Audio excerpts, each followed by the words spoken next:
got this strip of wood that goes all the way around the sides here, and sometimes along the bottom as well. It's called the inner stop. Typically it'd be nailed or screwed into the side, depending on what kind of finish you've got on the window. And first step in any kind of restoration project that I'm working on is I'll stick the old, where'd you go? That's the other thing, is I'm wandering around looking for tools back there. Stick it in there. I usually will cut the paint line first, because if you don't, sometimes paint acts like a glue almost, and makes it, for one thing, harder to get off, and sometimes it can actually rip the wood because the paint sticks to it so well. So just go up the line there, pry it off, same thing all the way around.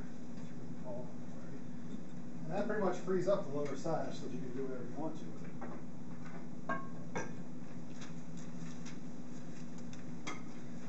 So if you're doing a window cord replacement project, put up your window, depending on how your cords are still there or not.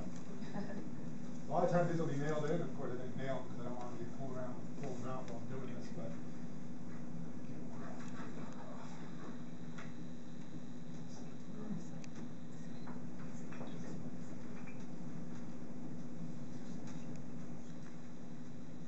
there's typically a hole drilled right here that's going to hold the knot into the cord. And there's a channel that the cord runs in right here. And you notice there's a groove that runs up to this whole side of the sash. This is something that someone did to this window after it was made. This originally had like a metal jam liner, and I'm sure a lot of you folks have this currently. And the metal jam liner would lay up against the jam here, and it has like a little metal protrusion that would ride up and down in this groove and theoretically seal off any sort of air infiltration. The only issue I have with it is that they tend to bind up sometimes, and it's not my favorite type of weather strip. And that's pretty much the lower sash for you. You can sort of see here where these the joinery brings these two pieces together, mortise and tenon style.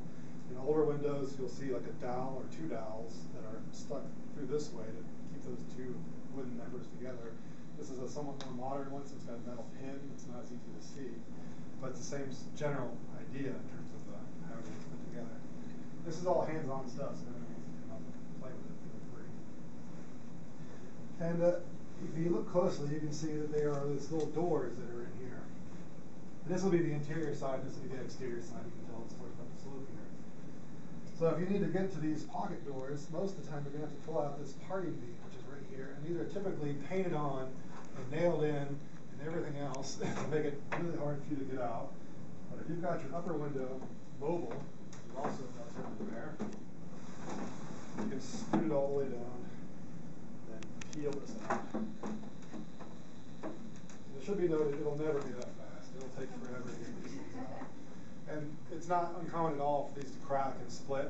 You can actually still get these in the hardware store. I found them up in Guckin. They're called parting beads, but they still are. So likely find them. I think I've actually found them at Home Depot too.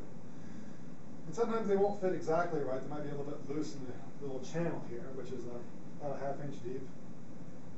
So you can put either a Vita caulk in the back there, which is going to, of course, make it hard to get out if it's really loose. But most people just use nails to keep them somewhat in place. Typically, the paint will be enough layer to keep it where you want. Now, it depends on what you're doing. If you're just replacing one cord on one side, you can leave this other parting bead in. Or if you need to get access to both doors, then you have to take them both out. And it should be noted that there is no standardized construction for windows. I've seen a variety of different pocket doors. Some are really easy to get out, some are extraordinarily hard to get out, and some didn't exist at all, where I had to cut my own doors. I guess the person who built the house who thought the cords are never going to break, or they figured you're just going to take off the entire interior trim to get to your window pocket. Not true. Not true. Same sort of deal. You can see the groove that was cut along the side here, which works for me because it'll help me demonstrate some of the other stripping I'm going to be dealing with here, and also went along the top part here where the frames. No, So I left these partially glazed. they probably fell clear. And I used DAP for this, which I really wish I had. So I've got some more different type of glazing putty, which I think really works a lot better. This sat in the basement where Historic Denver operates for about 2 months. A nice, warm, dry environment. And it still has not set up to the point where you want to paint it. It's still soft. So there's no nuts. there. especially if you're talking about being a professional window restorer, you want to tell your customers like, all right, well, I'll be back in 3 months to finish painting the windows. Hopefully they don't sag too much, like this is already starting to sag a little bit. Drives me nuts. I've got some better stuff to show you that work a lot better. This one I just put the bedding caulk in, the putty in, which is basically you go around the window and you put maybe a little 16 of an inch bed of that putty, and then you set your glass, this is plexiglass of course, you set your glass in that, press it down so it makes basically a nice gasket all the way around the interior side of the glass, and press in your points. This little door is now exposed. As you can see, there's a little screw in there.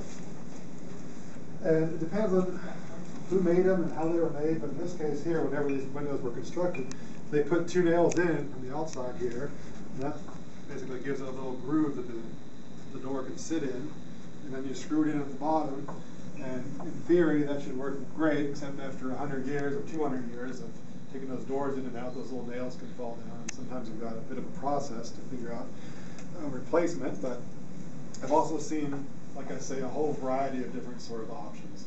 So one of the common things I've seen is that usually these little doors I've seen on the interior side is that somebody will get them sort of where they want them, and then they'll just put a nail in through the front trim on the side, and then I'll sort of hold it in place. So if you're having a really hard time getting out your little doors to get access to your weights, check to see if there might be a nail that's shot in from this side to keep it positioned where somebody else wants it. If the weights become disconnected with the cord, do they most likely fall clear to the floor level? Typically, these windows are sat on a framing member that sits right around here. So theoretically, it should be right around the little panel door here. So if they've disconnected, you might be able to retrieve them. You should be able to if you take that little door out, just pull it out. If it has a door. If you don't have a door, I can show you what I've done before. Because I don't know. We don't have any weights. This little Dremel guy has it's an oscillating device.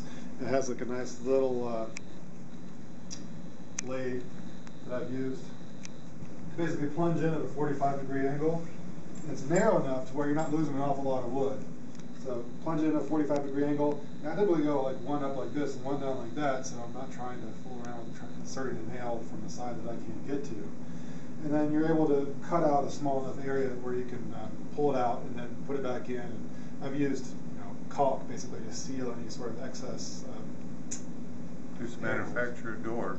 Yeah, it's a manufacturer door. It works a lot better when you put them in when you're building the whole system, but you can't put them in aftermarket. So there would be on the exterior side, your frame, your window surround would be a board that would sit flush like this. On the interior side, another trim board that would fit like this. And you have a framing member typically right about here. So you have like this pocket which these weights ride up and down in.